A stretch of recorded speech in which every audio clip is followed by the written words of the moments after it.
and welcome back to the podcast that completely apologizes for having you watch this film. Welcome back to another episode of the Love, Death, and Movies podcast, Internet's #1 film breakdown and review show, the show that crushes watch lists week after week. Every month is a different genre, every week is a different film in that genre, so follow us on everything genres the right way to watch the movies. Did it. Not bad. Winning, of course, each and every week. Self-proclaimed Queen of the World, Pride of West Coast, Ash Hosts Movies. Ash, how are you? I'm good. Happy to be here. Merry Christmas. Happy Fucking holidays. Christmas. I don't know what you say in America. Hopefully I waited like 30 seconds in to say Yeah. that word. But how are you? How's Christmas life? Christmas life is good. I'm off for the next 3 days after today, so that's a win. Hell yeah. And got some fun plans with family and also without. Looking forward to it. Nice. I've got people outside my door right now, so I'm Oh, just gonna... It's okay. So I think they're gone now. That's all good. That's awesome, man. How long do you have off work for Christmas? we just get Tuesday and Wednesday off, like Christmas Eve, Christmas. I just took tomorrow off, so I have just 3 days. You don't get any time off. Like technically, not everybody gets Christmas off, Yeah. but yeah, my company's closed Christmas and Christmas Eve. So Oh wow. Yeah, it's different in Australia. We have like at least for majority of industries has closure Mhm. hours. So it's like kind of like forced leave or forced what do you call leave in America? PTO? Yeah, FTO, PTO. Yeah. It's like Yeah. forced that. So we have that like between Christmas Eve and New Year's. So everyone would probably go from Christmas Eve and go back second of January. But I've taken some extra off, so I'm off now, and I go back on the 6th I love that of for you. January. You need that. Yeah, I'm really looking forward to sleeping, like Hmm. just chilling out. But like I tell you what, like tell me if you agree with this. We'll get into one of the worst films that we've ever seen in our entire Yeah. lives in a second. Don't get me wrong. Um, Christmas time isn't a time to rest. Like it's so stressful. Like Hmm. all this family shit, and I'm just like, I just want some time by myself to play Call of Duty, but you can never get that time, you know? Yeah, no, it's true. I feel like after I'm done Christmas morning, I'll feel that way because that's like the last thing I have with family. And then I have just the rest of Christmas Day just home with Adam and Scooter and no obligations. So I'm hoping to rest then. But you're Yeah, right. it's a It's stressful a time. lot. You can't reset during Christmas. Yeah. Well, at least you have 2 weeks total off, right? So Oh yeah, I hopefully need it. Yeah, after Wednesday you can finally rest. I finally rest and look back onto a grateful universe. But Yeah. until then, Ash, let's continue on with our month of Final Destination. This is a film that I very much started to question my existence while I was Mhm. watching. Final Destination 4, also known as The Final Destination, but don't worry, it's not, because we got one next week. We're also doing a Oh, wait, double there's more. record. We're doing a double record just because it's Christmas. And so if we're wearing the same clothes, don't hate us if you ain't us. Um, Quick synopsis: a horrifying premonition saves a young man and his friends from death during a racetrack accident, but terrible fates await them nonetheless. Directed by David Ellis in 2009. Crazy that it was directed by someone. Budget is $40 million. Box office $113 million. So it made money. Insane, but I get it. It made money because it's part of a franchise. I get it. Ash, what do you think of the Final Destination or Final Destination 4? Whatever you want to fucking call this fucking travesty. I fucking hate this movie. Yeah, I was watching this and I have seen it before, but I didn't remember it being this bad. I remembered it being bad, but holy shit. I It's don't know if it's so just I bad. just watched the other ones or I've just seen more movies since I last saw this, but I'm convinced that they've David Ellis has known about AI for a very long time and he had the hookup. And Oh I yeah. think that AI made this movie to promote 3D movies. Yep. I think That's my only understanding of how this could have been made this way. it's insane. I watched this movie like 3 days ago. I can remember, like, thank God I did the notes for this because I can remember like two deaths. It's so forgettable. Oh, 100%. I had already I started looking things up for our draft we're going to do in the next episode, spoiler.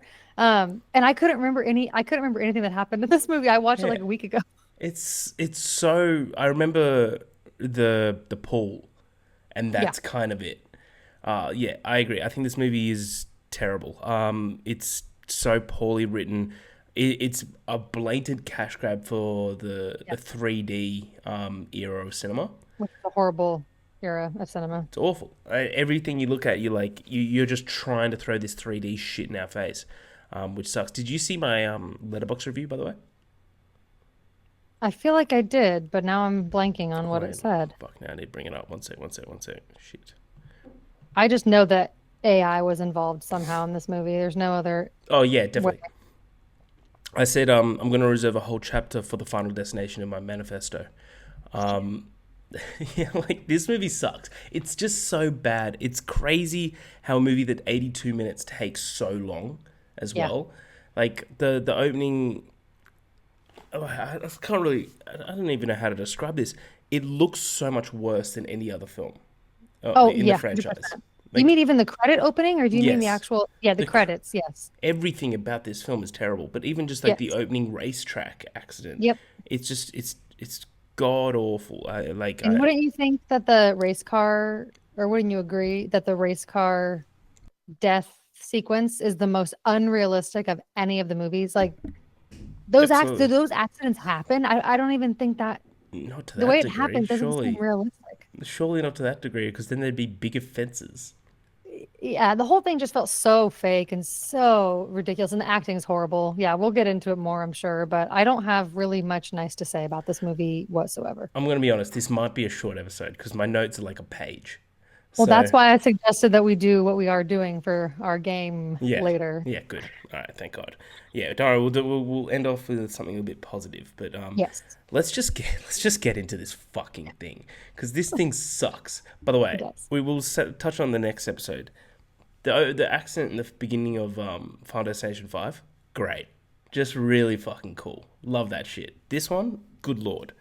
So let's get into it. 10 years after the explosion of Flight 180, Nick O'Barron, real name, has a horrific premonition where a bizarre series of events causes multiple race cars to crash at a speedway, sending flame debris into the stands, brutally killing his friends and causing the upper deck of the stands to collapse on him.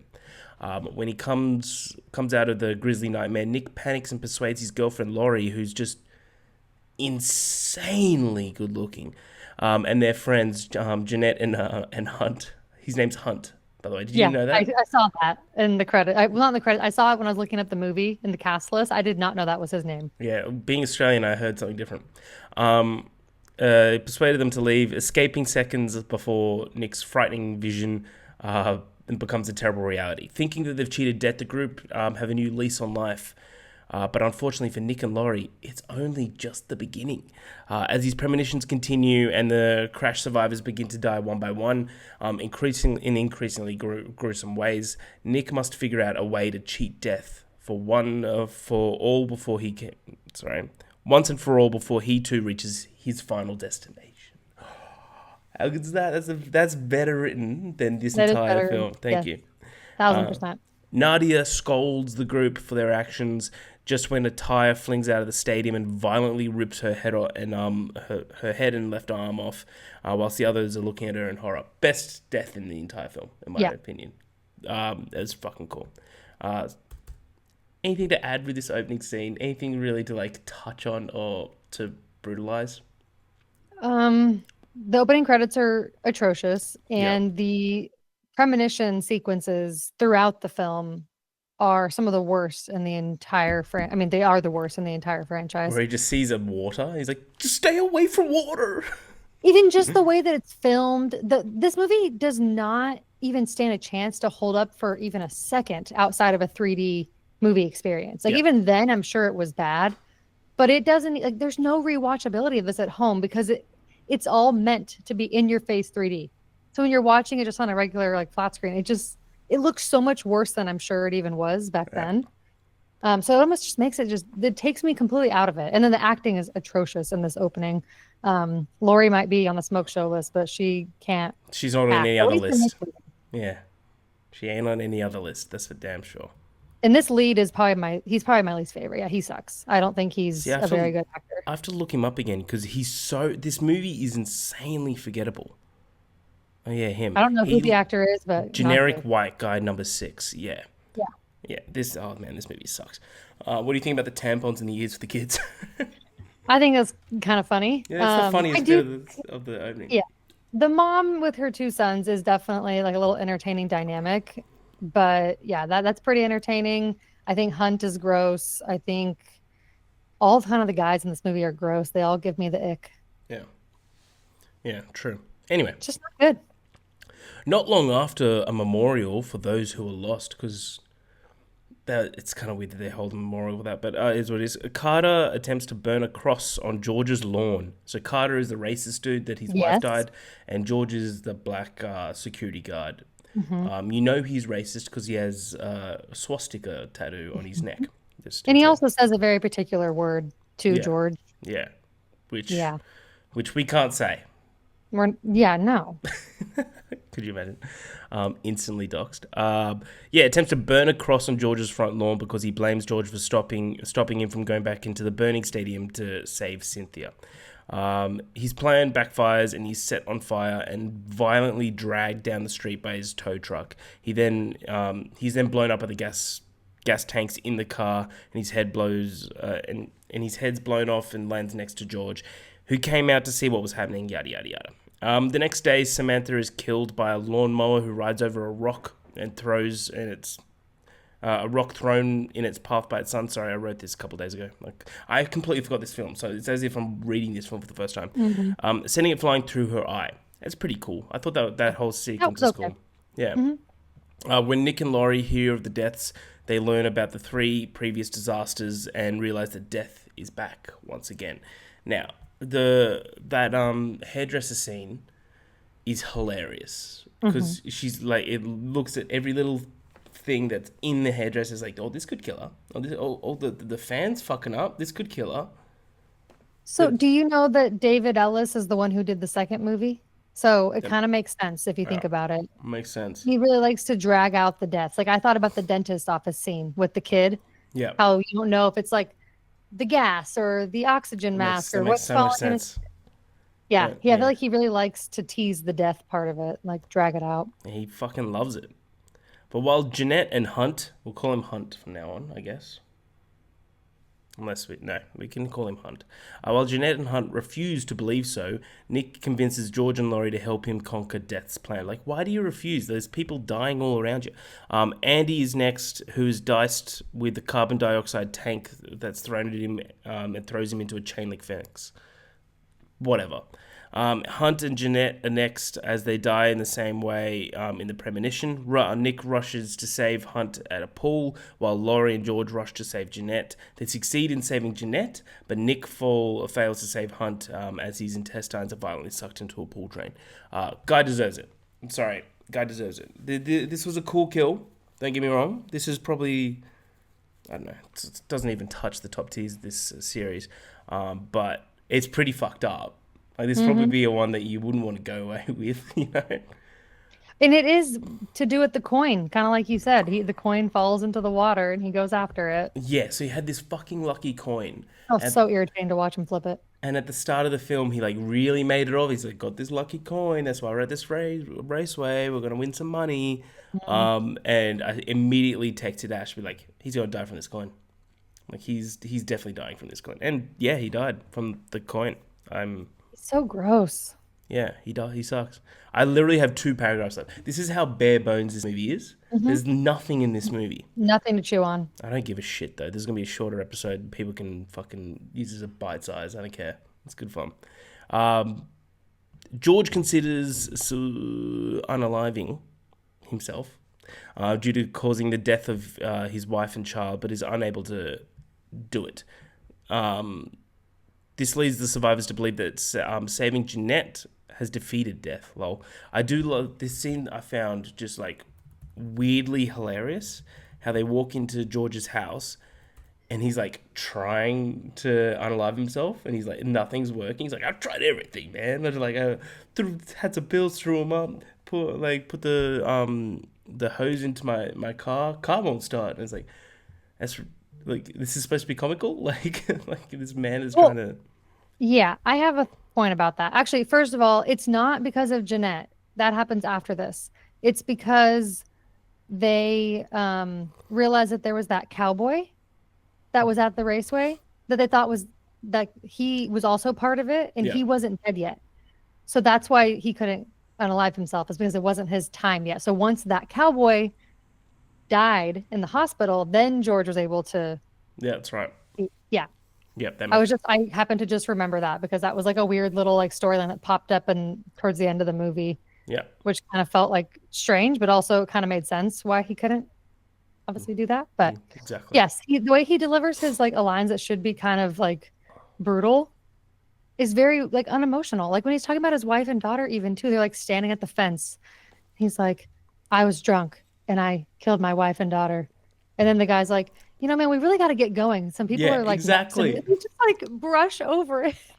Yeah, I was watching like no fucking way. Like who That scene wrote probably the this? worst in the whole movie. Yeah, it's so bad. The dialogue is horrific. Oh man, him when they're like he's hanging, and they walk in, and he's like, "Mwah," and he like he comes down and goes, "Damn, I've been trying this all day." And you're like, "What are we doing here? What are we doing here?" I don't know what we're doing. I don't know. Anyway, Nick decides to take Laurie on a holiday. Lol, because they thought they'd cheated death. Jeanette and Laurie decide to go to the shopping center and see a movie before they leave. Oh, it was hilarious. Nick realizes it isn't over because there was another survivor. Jonathan Grove, his name, the cowboy that you mentioned. In the mall and the theater, Laurie begins to see omens herself, warning that the danger is not over. Now, just a quick one. This franchise is fine. My love for it has dipped whilst rewatching it. Don't get me wrong. They never explain why these people are getting the premonitions. Like Mm-mm. why? Like are they chosen by death? Are they like? But you know what I mean? Like it's just weird. And then That conversation is going to come back up in the next episode too, because I have questions about a couple of them. multiple people in the same place with premonitions. Yeah, So yeah. yeah, there's a lot of unanswered questions with that. That's my main gripe with this entire franchise is just they don't explain anything. Nick warns George. I know there's just so many names. Who cares? Nick warns George about this, and they go to the hospital where Jonathan, who the cowboy is located. But Jonathan is crushed by an overfilled tank on a collapsed ceiling because apparently a hospital floor can't take the weight of a tub of water. Outside the hospital, George is hit by an ambulance, leaving it up to Nick to save the girls. Nick arrives and pulls Laurie from the cinema just before it explodes from a fire above, impaling Jeanette with the flying wreckage. This scene annoyed me, where she's like, "Hey, we gotta go." She's like, "No, I'm meant to be here to watch this movie. This is why I shouldn't have gone to the speedway to watch it." And you're like, "Dude, just fucking leave. There's another session. Don't worry." Also, if the guy that says I'm having premonitions about people dying, And you already almost died once, girlfriend. Like what movie would make you stay though? Like if it they're, couldn't have been anything good. but like if it's like Lord of the Rings and Oh, well, it's if the it's like start Pulp of Helm Fiction Deep, theater, right? yeah, if you're like in the middle of that battle, Yeah. Here's, then yeah, I'm not going anywhere. here's I'm a not fucking leaving. ride out with me. Hold on, I'm staying here. I'm staying here. I mean, if you go watching Lord of the Rings in theaters, is it really that bad? Yeah, exactly. That's not bad. That's a pretty damn good way to go out. Another explosion causes Laurie to be crushed by an escalator. Classic. I thought this was pretty cool. The escalator thing that made me like. And cool. There's something in all these movies that like it takes like a little fear that people have. Like some people are scared of escalators, Mhm. and it shows you why. I thought that was cool.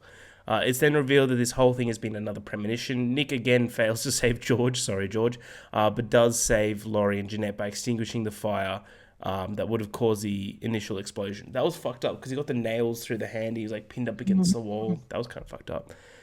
Weeks later, the trio, thinking again that they've conquered death's plan, celebrate surviving in a cafe, I guess.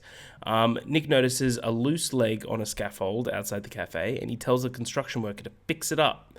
Once inside, he drifts off into thoughts about seeing omens around him and theorizes that his premonition of the mall disaster and the signs that came along with it were mere red herrings meant to lead the three where they needed to be to die.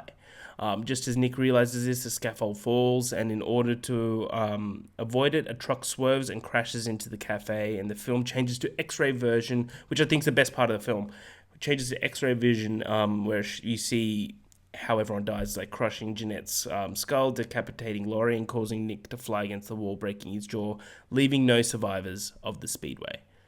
I thought that was pretty cool. Like, there's how, like, it's Yeah. also, we can't do any more CGI, so let's just do fucking X-ray shit. I thought that was pretty cool.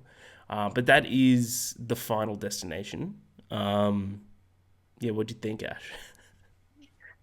So I'll What'd give you? this movie a half star. Yeah. I think it deserves it. I think it's one of the worst movies I've ever seen. Mm-hmm. And am I upset that I watched it? Kind of. Mm-hmm. But, I'm committed to the Final Destination game. We said we're going to watch all five, so I'm going to watch it. Will I ever watch it again? No. I No. think I'm officially done.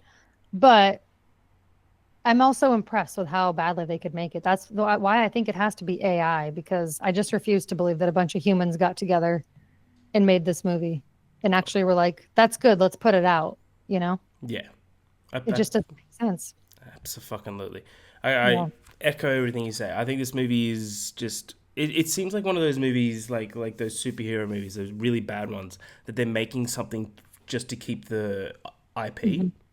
So they just everything seems rushed. I think that they really lent on this period of cinema with the 3D, thinking that it was going to last long. When anyone looks at that, you knew it was going to be a gimmick. Yeah. Like every couple of years, there's something new with cinemas. Like now we're going through 40x shit, which like where the seat moves and stuff. But I think that's kind of different because it's like you can like I saw Top Gun Maverick in 40x where the seat moves and like that was fucking cool because it has like airports next to your head. So when a missile goes past the jet, like airport goes by your head and That's a you feel little like you're. different. That's a bit different because that's not really a gimmick. But the 3D aspect definitely was a gimmick. And to be honest, James Cameron's the only person that should be doing 3D. Everyone else could just not. But this one very much like lent into it and just didn't work for me at all.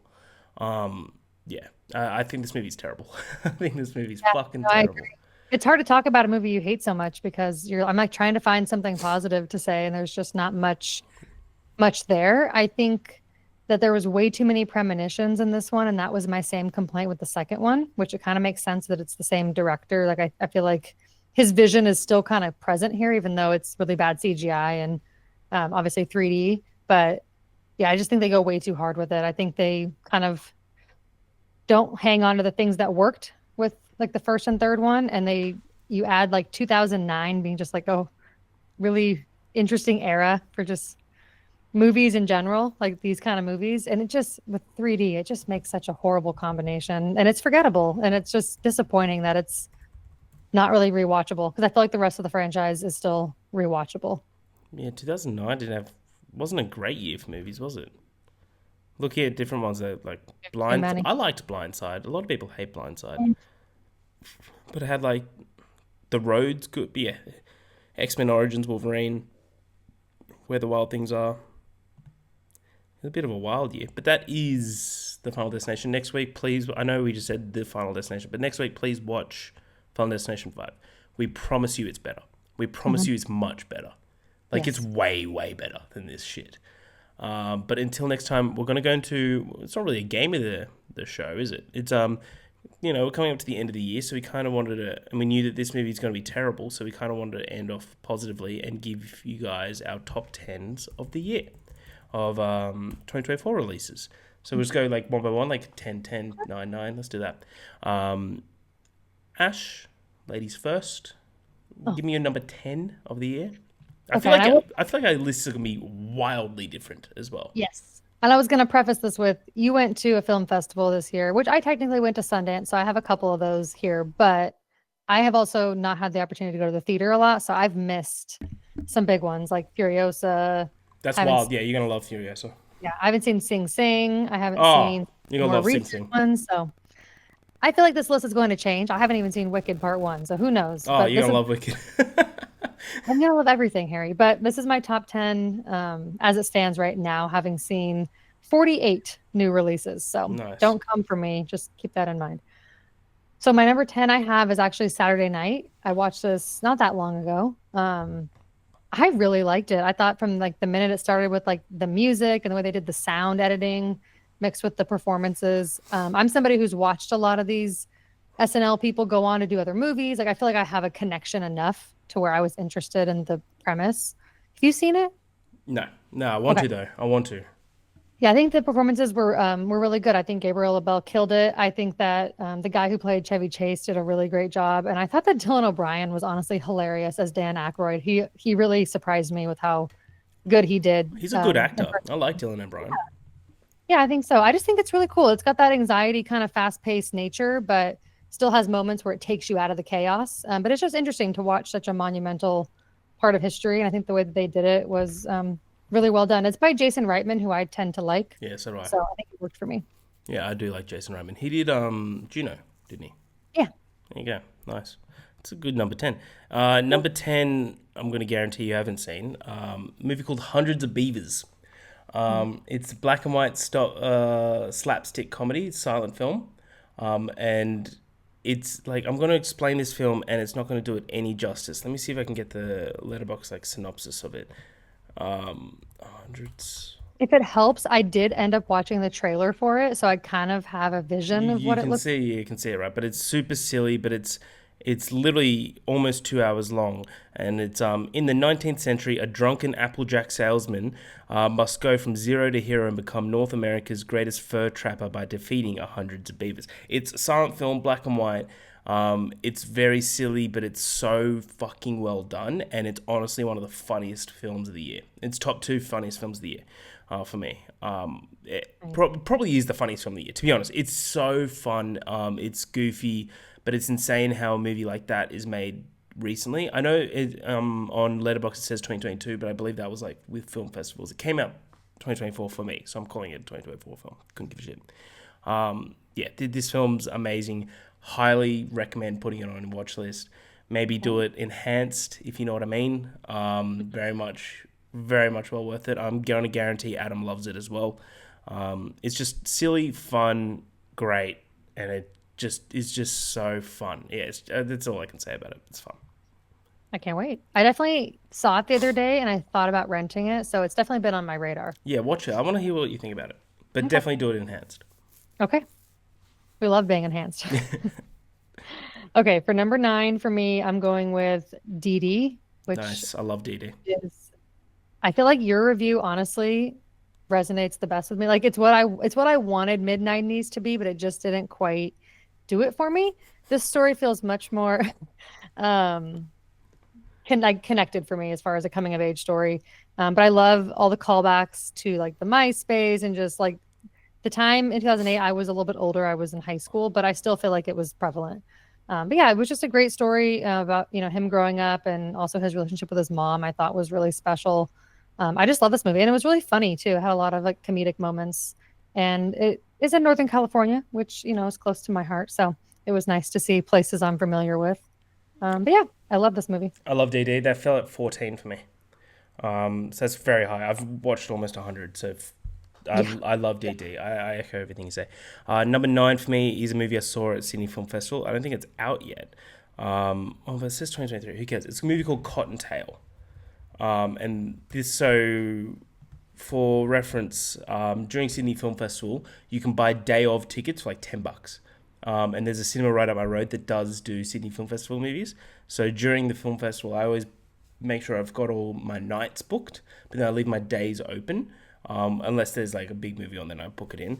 But then I use that just for like day of. I don't choose the film; it's there. I go and watch it. And Cottontail was one of there. So it's all about this widower named Kenzaburo, who from Japan, who travels to England with his estranged son to fulfill his late wife's dying wish. So his wife's just passed away, and she's obsessed with Beatrix Potter, so Peter Rabbit and etc. So she wants her ashes to be spread across. I think it's called Cottontail Estate. Which is where all those stories are based. So it's all them going to rural England and kind of saying goodbye. It's like a 90-minute movie. It is incredibly beautiful. This story about like love and loss, but like this reconnection between this son and father, I think is awesome. And then fucking Kieran Hines pops up every now and then. He's fucking amazing. Like anything that's in rural England, Kieran Hines is gonna be there. It's so damn good. So when you can, definitely watch Cottontail. It will shatter you, but it will make you feel happy by the end of it. Okay. So that's my Well, number 9. Cottontail. I was just adding it to the list so I can remember when it comes out. Um, yeah, you got to see a lot of good stuff when you were at Sydney Film Festival. I feel like But I saw a lot of average shit. I watched like 30 films. so many. Yeah, you watched a shit ton. I remember that. You're crazy. I'm Um, crazy. but what a cool experience. So number 8 for me is one that I saw at Sundance online, almost a year ago now, A Real Pain, Nice. Jesse Eisenberg's second um, film. I really love this movie. I feel like it still sticks with me. I actually haven't rewatched it since it's come out to the general public, and I'm still like thinking about it. So that's for me like how I usually know something really like resonated with me if I'm still thinking about it that many months later. But yeah, I think the performances are really good. I think the story is more his speed. Like I feel like his first movie just I didn't really connect to it. This one felt much more close to his like personal life, and I think that's where he tells a better story. I feel like it kind of goes through some of those, challenges of people at different ages. I love all the people on the tour and kind of their struggles or why they're on this trip, and then also just getting to see his relationship with his cousin, played by the incredible Kieran Culkin, who I think is fantastic in this movie. I agree. So just one that I keep thinking about it, and I can't wait to watch it again. Yeah, that felt a little bit low for me. I think it's brilliant though. Falling at maybe I haven't ranked it yet, but I gave it 4 out of 5. I think the movie's great. But yeah, I was watching Home Alone last night and seeing Kieran Culkin, and I was like, he might win an Oscar, and it's crazy to Yeah, see him like that. I was thinking the same thing when I was rewatching Home Alone 2 last week. I was like, this is crazy because he might actually fucking do it. I'd be really happy if he did. I was telling Adam that too, and he was like, I don't know. I'm not sure if it's like as popular with, like the awards as with like audiences. And I feel like it is. So I'm hopeful, but I think it is. I don't think there's a number 2 for best supporting actor, to be honest. Nice. That was your 8, right? that was my 8. I was just gonna say, since I haven't given scores, Saturday Night was a 4, Nice. and then Dee Dee was a 4.5, and A Real Pain was a 4.5. I actually haven't given any 5 stars this year, and I haven't given as many 4.5 stars as I feel like I have last year. I've given So it's six interesting. 5 stars. So 6 to 1 is fives, 10 to 7 is 4.5s.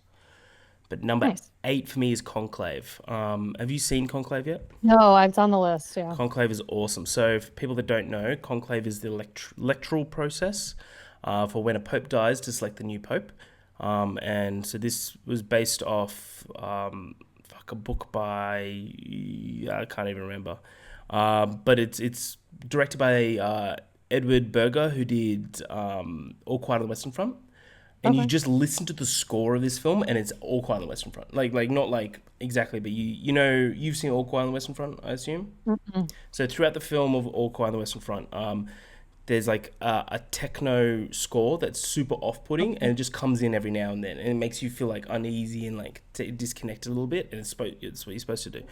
He does the same thing with Conclave with a different sort of score. It's just every now and then it comes in, and I'm like, he just has a style, and I fuck with it. So it stars Ray Fiennes and Stanley Tucci and John Lithgow. Awesome film, and it's like this whole it's very very like tense and like political, and it just captivated me from start to finish. And I think the Ray Fiennes is brilliant.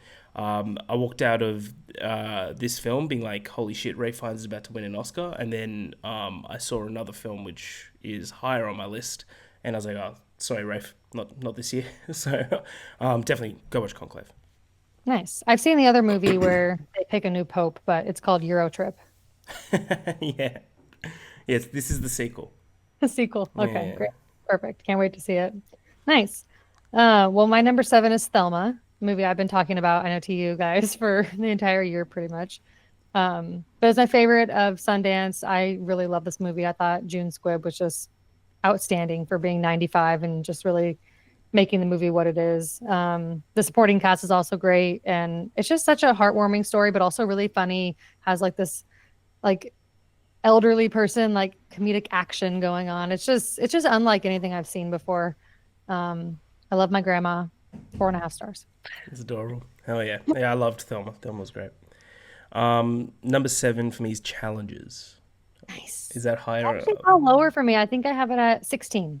So I still in the, like positives, but lower. I love challenges. I think challenges is like I could watch this again and move it up to 5 stars. To be honest, this is a 4.5 for me. I think everything about this film I just fuck with so hard. The whole vibe is great. This entire like tense relationship thriller in a Mm. way, I think's awesome. I just love Luca Guadagnino. I can't wait to watch Queer. Every movie that he watches, I just become obsessed with. Hmm. Also, I think Challenges is one of, if not the best score this year. I Yeah, love it. I love it so much. good. Fucking shout out Zendaya. Um, Yeah, she's fantastic in yeah, the movie. she's I so want to damn good. rewatch it. Wouldn't mind I if she gets actually nominated like for this. To be honest, I don't think say she that again. should. I wouldn't mind if she gets nominated for this. Yeah, I thought she. I mean, it didn't feel like a role where it was like, just like something else she's done. It felt very much like a unique, like very individual character and role for her. So I feel like she definitely killed it. I She's think had a they good all year. did great though, all three of them. She's had a good year. Yeah, she really has. Yeah. I'm sure she will continue to do great things. Oh yeah. I'm excited to see her in a Nolan movie. That'll be interesting. Yeah, that's so cool. With Tommy as With well. her man. Oh man. Hopefully they don't break up beforehand. That'd be a weird set. That would be weird. We're They not won't. going to manifest that though. They won't. They live in like rural England together. They don't. Yeah. You can't break up then. Yeah, they're in love. Okay, my number six, speaking of love, is Love Lies Bleeding. This is one that once I saw it, I just could not stop thinking about it. I feel like the movies this year that like made it closer to the top of my list were ones where I just went on a journey with these characters and did not know where I was going next. Like it just felt like a wild ride. Like that's kind of what I've been vibing with this year, and I feel like this one just fit that perfectly. I think Kristen Stewart and oh my God, why am I blanking on Katie O'Brien? Yeah, Yeah, that sounds right. and Ed Harris. They were all fantastic in this. It's bloody, it's thrillery, it's set in the 90s. It's just perfect for me. It's right up my alley, and I loved it. Hell yeah, I love Blood Splitting. That falls at 21 for the year for me, but that's like I still gave that 4 out of 5. Nice. Yeah, I love that movie. Good movie. Number 6 is Sing Sing. This is the first 5 out of 5 for me. I saw this at South by Southwest Sydney. Loved this film. This is who I watched after watching Conclave, and Coleman Domingo in Sing Sing for me deserves Best Actor. I haven't seen A Complete Unknown though. Apparently Timothy's brilliant in that. But Sing Sing from start to end, this movie is spectacular. It's all about like a theatre department in a high risk prison, and it's all about like rehabilitation through theatre. And I think you'll really fuck with it, to be I honest. think I will too. Yeah. But yeah, I think it's just really well done. There's a couple of great monologues in there that just like captivate you. And yeah, so Sing Sing definitely watch.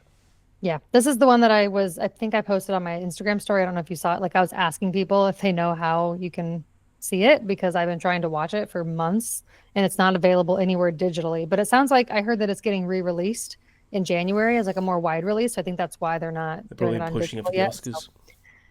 yeah, for Oscars probably. So I think I'm gonna try to see it in January. But yeah, I have a feeling this is gonna be possibly the first 5 star or only 5 star of the year and definitely high on my list. Hell yeah. Yeah, you'll love Sing Sing. Nice. Okay, we're in the top five now. Yeah. Okay, my top five is probably a little bit controversial. I don't really care. Who gives a I love shit? these movies, and it's Inside Out too. I That cried is a lot. controversial as hell. No, I love that I just big though. don't care. Let me I see. love this movie. I thought it was super well done. I don't really understand a lot of the complaints. It worked really well for me. I cried a lot, and maybe I'm a softie, but I thought that what they added to it and what they did with the story was really good. It's not as good as the first one, but um, I don't know. Maybe I'm just a sucker for these characters, and I'm a very emotional person, but I loved it. And if it gets an emotional response out of me, it's automatically higher on my list. It's I just fuck with that. No, no. what it is. Nice one. Happy with that. Number 5 for me is Furiosa, a Mad Max saga. Love this movie. I think I like it more than Fury Road. I love Fury Road, but just this whole Odyssey type story is sick. Thought Annie Taylor-Joy's amazing. I thought this was the best movie that Chris Hemsworth's ever made. Best performance of his by far as well. I think this movie is just brilliant from start to finish, and this whole world just completely captivates me. This whole wasteland world that George Miller's created, I think, is awesome. Nice. Yeah, I still need to watch it.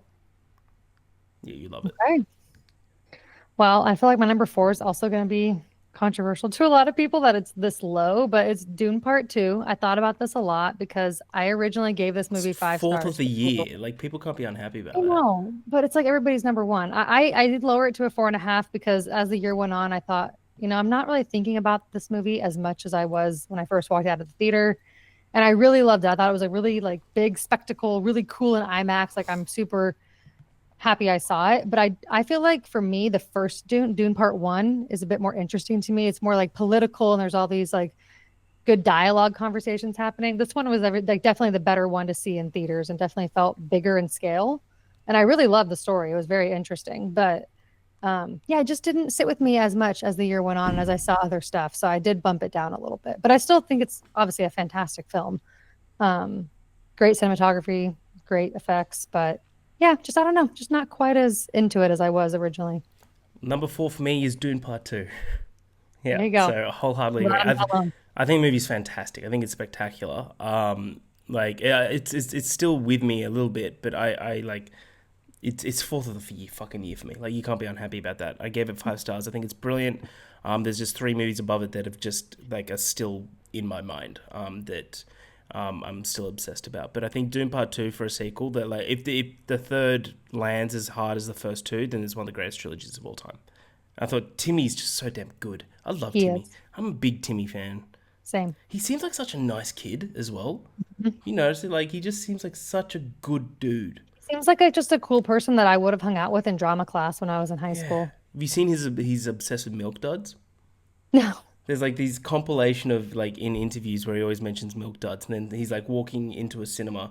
He's going past concessions. He's like, "Hey Timothy, and would you like any concessions?" Concessions? He's like, "Yeah, you got milk duds." And he's like little things like I'm like, I could fuck with this kid so hard.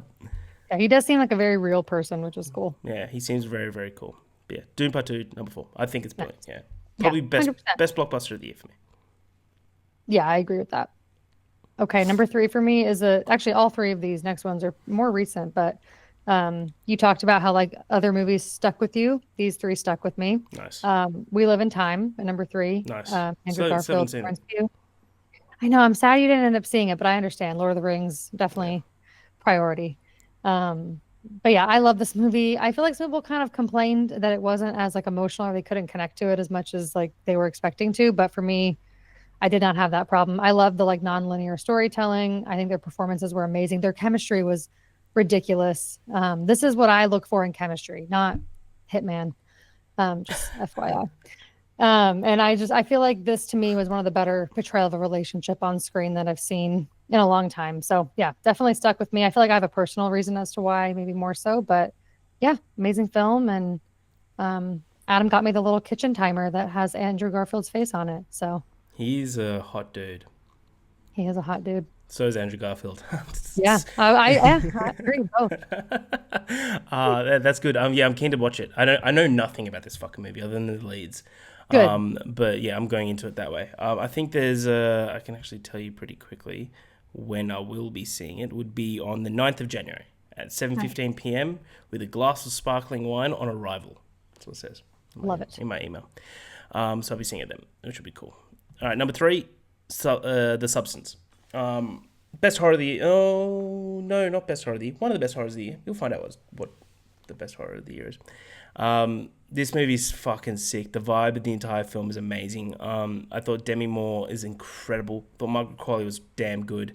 This is the movie I saw at the end of the Sydney Film Festival, where it was like the end closing night. It was the gala, and then they show a surprise film, and the surprise film was The Substance, which is a bold thing to show for people not knowing they're going to go watch The Substance. Guy next to me fainted on me. Fucking awesome. I'm not a body horror guy, but this movie just had me. I think this isn't too bad body horror, if I'm being completely honest. But the entire vibe of the movie is amazing. The whole soundtrack is so sick. It's just so damn sexy. I love this movie, Substance. I haven't stopped being able to think about it. I've seen it like 4 times now. Love it. Yeah. I literally wait. One sec. Stall. Okay. Harry is grabbing something. I echo everything that he said about The Substance. I think it is one of the most unexpected movies of the year for me, for sure. And funny enough, it's also my number 2. So I was just expressing that I agree with all your thoughts on the substance? Because I bought it for people for Christmas. That's so funny. Is that from the A24 store? No, it's my local DVD store. How cool is it Oh, though? I saw that cover and I was like, I want that. that's so cool. I The love it. activator. So is Substance number two. Yeah, so I was saying that I literally agree with everything you said. Like you took all the words out of my mouth as far as Beautiful. my feelings on this movie, including the part that I'm also not a super body horror person, and this worked for me. I haven't been able to stop thinking about it. I think it's incredible, so fun, so ridiculous, gross, and like Yeah. the best way possible. I wasn't as high up on Dennis Quaid's performance. I feel like the Margaret Qualley and Demi Moore definitely stood out for me more. But yeah, I think it's just fantastic. It's still four Hell and a yeah. half stars, but it's yeah, number two of the year. Hey, yeah, you don't have to justify any scores. It's number two. Oh, you. So yeah, that's right. Now we're on to number twos. I was like, holy shit, we did number three the same as well. What was your No, number three again? We you live in live in time. time. We live in time. Yeah, gotcha. Number two is the best horror for the year for me. Is Long Legs. Nice. I love Long Legs. I watched this again the other day, and it still just lives up. This entire vibe from the start to the end, you're incredibly tense. The ending doesn't work for a lot of people. I understand it. It completely works for me. I think this movie is awesome. It's unique. It's original. I think that Nicolas Cage is fantastic in this. It's one of my favorite Cage films, Cage Rage. We've done a Cage Rage month, haven't we? Can we do another Yeah, one? Let's do another one. maybe. We'll do a cruise control month as well, by the way. We're going to do that. Yeah. Yeah. I have So, some thoughts actually for after about Tom Cruise. oh, great. Don't do it. Don't do this to me. He's my friend. Long legs. Back to long legs. Yeah, Long Way, fucking awesome. It's a movie that just completely sticks with me. And it has its grasp, and it makes me every time I think about it, my skin kind of crawls. Hmm. Um, the last act of that film is spectacular Yeah. for me, at least. No, I love long legs as well. It's at number 19 for me right now, but I think I told you about my horrible theater experience. Yeah, I reckon give it a rewatch. That's my plan is to rewatch it, and I think it'll maybe go up a little bit. I don't know if I see it going above the 4 stars I already gave it, That's but fine. I do see it maybe jumping up a little bit in my year ranking. But yeah, I thought the performances were incredible. Definitely solid film. I don't get all the hate it's getting. I definitely think it's a People just great, like to hate. All right. yeah. Haters gonna hate. Yeah. Okay, number one. I think we might have the same number one. Do we? And you have a lot of passion about this movie, so I might let you speak more on it. But for me, it's Nora. I just watched this last week. Can't stop thinking about it. Touche. It is so um, ridiculous and hilarious. I was not expecting it to be so funny. I just found myself entranced in this world, and I really like cared about Annie and Nora as a character, and just wanted to really like root for her, you know. But also just watching like the journey she goes on, like starting with being with him, and then she's stuck with these guys, like being, transported all around New York. Like it's just a ridiculous story that you just don't really ever know where it's going. And I think for me, that's where I liked the surprise of it, kind of just like it taking all these different turns and what they were kind of doing, but also just really sad in the end. I was not expecting to get teary eyed, and I did. So, yeah, Ye- 4.5 stars, but a very high 4.5. Love Honora. This movie, if I could put Daylight in number two, I would. No movie is close to Anora for me. I love Long Legs, don't get me wrong. No movie is close to Anora. Anora completely took me. I remember I saw it like in October, and I think I messaged you and Marta. I was just like, you guys need to fucking watch Anora. I think Marta had already watched Anora. Yeah. And like Marta was like, oh man, how Marta gets like, oh Tarkovsky, like she does all that Mhm. sort of stuff. But Anora, everything about it is perfection to me. This is just like I watched it. I'm like, this movie's made for me. Like you get that feeling. I thought that Mikey Madison. I haven't watched Maria. She needs to win Best Actress. I hope. She's spectacular in this film. This whole film of like this story of like the failed Cinderella story kind of thing is how I see it. I see a lot of people reading the synopsis being like, oh, so it's like Pretty Woman. I'm like, it's not though. Pretty No. Woman's trying to better each other. But this one is just like they're trying to cling on to this life, this like young love fantasy. I think it's one of, with Hundreds of Beavers, one of the funniest films of the year. Yeah. I was in like stitches. I think it's perfectly cast across the board. Yeah, just everything. I think you'll agree, this has the best movie ending of the entire year. 100%. That car scene is spectacular. It's And brutal too, the way they did the sound, yeah, like how you don't hear once the credits roll, you just keep hearing. the indicator. Yeah. Oh, Yeah, it's Yes. it's so damn good. He knows. So I went to a Q&A with Sean Baker, and he wrote, directed, edited everything. So he edited this entire film, and how he edits is he does a scene and does it to perfection, and then moves on to and then moves on to another scene. So like he did, so it's just in order. I was like, that's really cool. Also, it's the best needle drop of the entire fucking year. We'd take that with what's the song called? Like when they get married. Spoilers. Oh my gosh. Yeah, what song was that? I'll get it. That whole Vegas scene. It's so damn Montage. good. Oh, good. I would have loved to see this on the big screen because I feel like the cinematography would have hit just like that much harder being on the big screen. So when it comes back, if it does to theaters, I'm definitely going to be seeing it. Yeah, it's also great with a huge audience as well because it's just so damn funny. Mm-hmm. Anora official, Greatest Day. Yeah, Greatest Day. Can you Yeah. hear that? Yeah, yeah. You like, as soon as that starts and you're like, it's so damn good. Greatest day of our lives. Yeah. Mikey Madison is an absolute queen. She's about to get a fuck ton of work. She's about to be everywhere.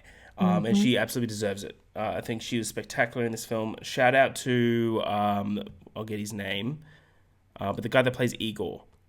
Oh, yeah. I thought he was brilliant in Yura Yura someone. Borisov? Yeah.